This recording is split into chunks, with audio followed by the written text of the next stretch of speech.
तो my dear students and friends, कैसे हो आप सब। आई होप आप सब बहुत ही अच्छे होंगे। आज हम बात करेंगे बी फार्म फर्स्ट सेमेस्टर वालों की इनऑर्गेनिक केमिस्ट्री की। ठीक है, तो इनऑर्गेनिक केमिस्ट्री में हमारा चल रहा था यूनिट सेकंड। तो यूनिट सेकंड का फ्रेंड्स कुछ लेक्चर यहाँ पे कवर हो चुका था।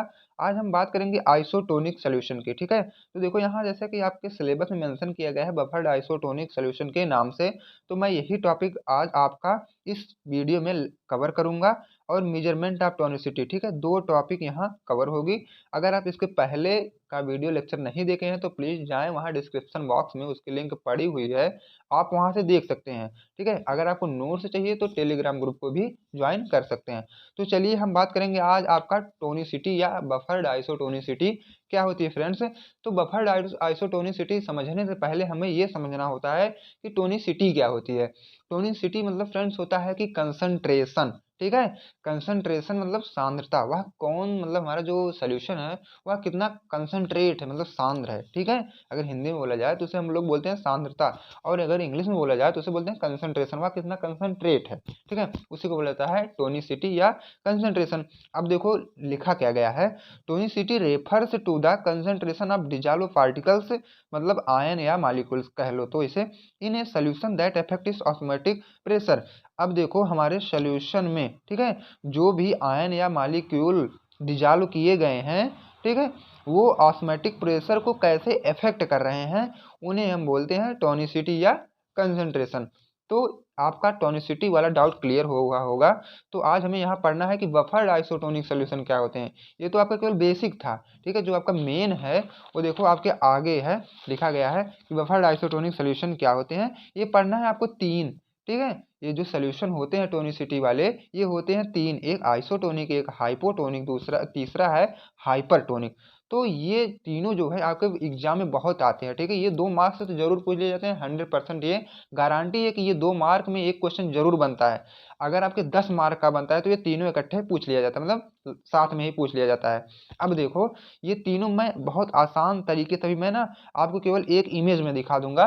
तो चलिए देखो कि इस पे आप ध्यान दीजिए। आप अपने साथ पहले एक कॉपी और एक पेन लेके बैठ जाइए। ठीक है, ये फिगर जरूर बनाइए, मैं इसमें समझा दे रहा हूँ। तो देखो जैसा कि आपको मैं बताया था कि हमारा जो बफर सोल्यूशन होता है उसका कुछ कंसंट्रेशन भी होता है, उसका कुछ पीएच होता है।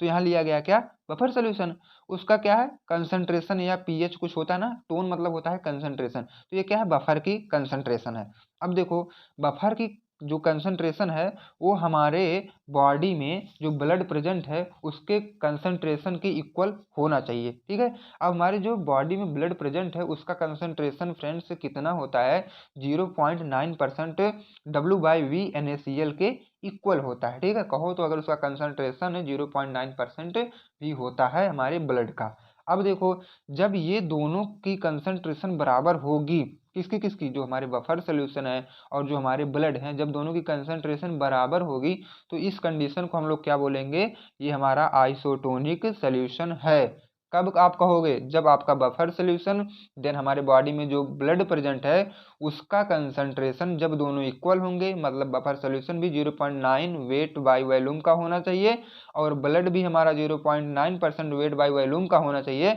तब आप उसे बोलोगे कि आइसोटोनिक सोल्यूशन यही है हमारा। ठीक है, अब देखो बफर सोल्यूशन, अब देखो ये जब ये तो इक्वल का सिंबल था तो मतलब बफर सोल्यूशन और हमारा ब्लड के कंसंट्रेशन दोनों का इक्वल हो गया। अब देखो देन अगर 0.9% अगर कम है, 0.9% से कम है कंसंट्रेशन, ठीक है, बफर का कंसंट्रेशन अगर 0.9% से कम है तो उसे हम बोलेंगे हाइपोटोनिक सोल्यूशन। क्या बोलेंगे, हाइपोटोनिक सोल्यूशन। अगर यही 0.9% से कंसंट्रेशन ज़्यादा है हमारे बफर सोल्यूशन का तो इस कंडीशन को हम लोग बोलते हैं हाइपरटोनिक सोल्यूशन। तो ठीक, आप लोग ई वाला चार्ट बहुत आराम से मैं समझाया और आई होप आप लोग समझ भी गए होंगे, क्योंकि फ्रेंड्स अगर आप इतनी कहानी समझ लेते हैं ना तो ये आपका पूरा कह लो तो ये टॉपिक पूरी आपकी क्लियर हो जाएगी। तो आपको इतनी ही कहानी समझना है। अब चलो मैं आपको बताऊं कि थ्योरेटिकल पोर्शन आपको एग्जाम में कैसे आप लेके आओगे, ये तो केवल ओवरव्यू था। ठीक, अब देखो आपको एग्जाम में क्या लिखना है, कैसे लिखना है। अगर आपका आता है कि आइसोटोनिक सोल्यूशन क्या होते हैं, तो देखो आइसोटोनिक फ्रेंड्स जैसा कि नाम अगर आप अच्छे से पढ़ रहे हो तो ये 2 वर्ड से मिलके बना होता है।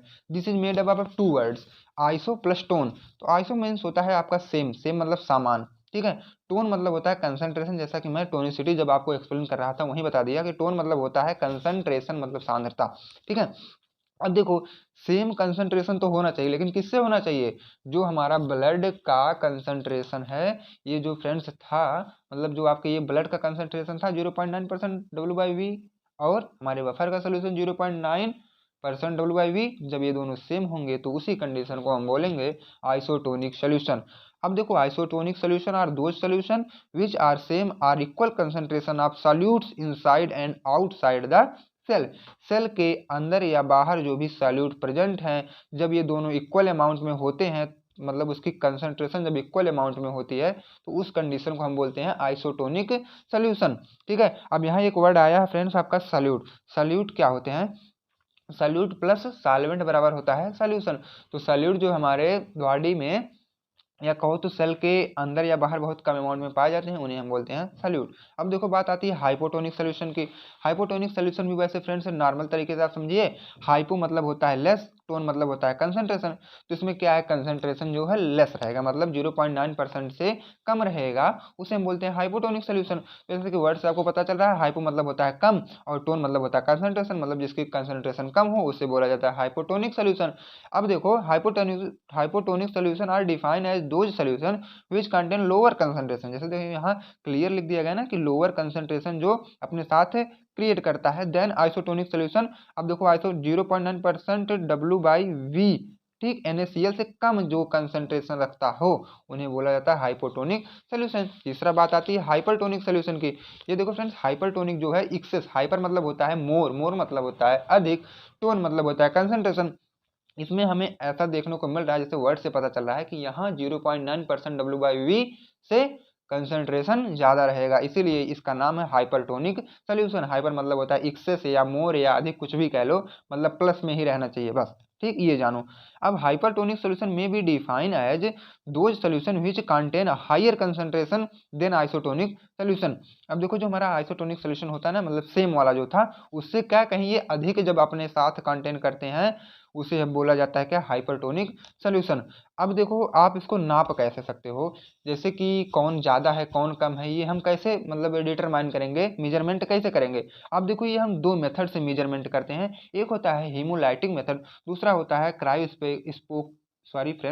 क्रायोस्कोपिक या कोलिगेटिव मेथड, ठीक है। दो मेथड से हम लोग यहाँ फाइंड कर सकते हैं।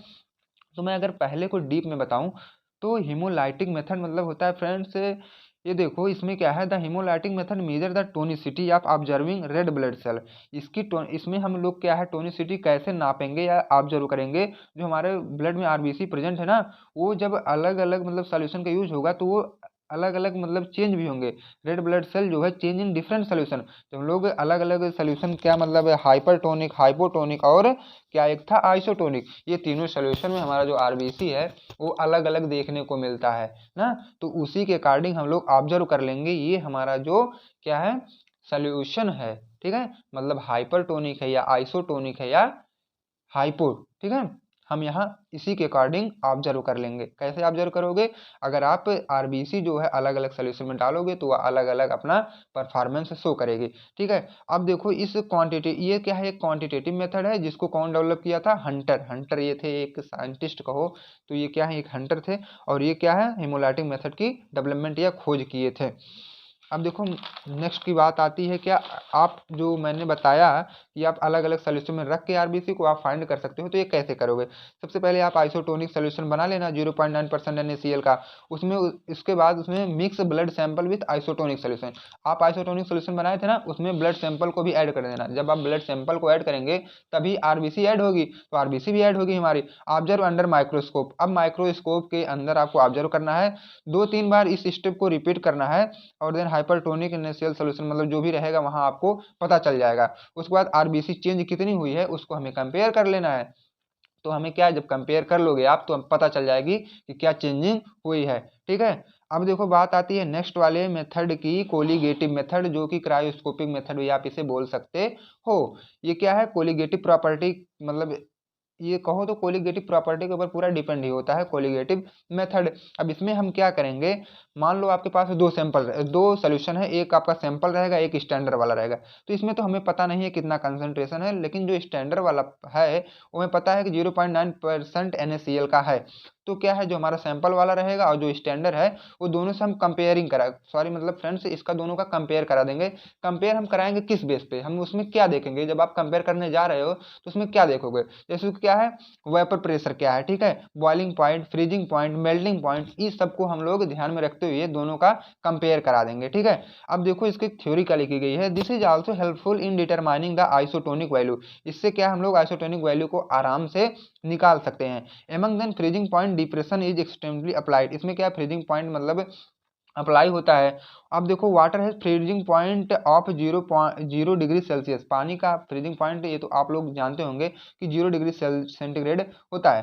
When substance such as sodium chloride are added to water, जब आप NaCl को पानी में ऐड करते हो तो फ्रीजिंग पॉइंट वाटर का जो है घट जाता है। उससे आप क्या बोल सकते हो, डिप्रेशन ऑफ फ्रीजिंग पॉइंट मतलब ΔTF। तो फ्रेंड्स ये आपका खत्म हुआ कोलिगेटिव मेथड। अगर आपको कोई डाउट है तो आप लोग कमेंट में जरूर कमेंट करें, सर हमारा यही डाउट है, मैं तुरंत उसका रिप्लाई आप लोग को दूंगा, ठीक है। तो जो हमारा नेक्स्ट वीडियो आएगी, तो फ्रेंड्स ये वाला चैप्टर हमारा कहीं ना कहीं देखो ये खत्म होने वाला है। जो हमारी नेक्स्ट वीडियो आएगी तो calculation and method of adjusting isotonicity, बस उसके बाद खत्म हो जाएगा हमारा पहला चैप्टर, यूनिट सेकंड का पहला चैप्टर। उसके बाद हमारा मेजर एक्स्ट्रासेलुलर डेंटल प्रोडक्ट ये सब भी हम खत्म कर देंगे। तो अगर आप चैनल पर नए हैं तो प्लीज चैनल को सब्सक्राइब करें ताकि आपको एग्जाम की तैयारी आपकी बेटर से बेटर हो सके। तब तक के लिए friends thank you, bye bye, take care.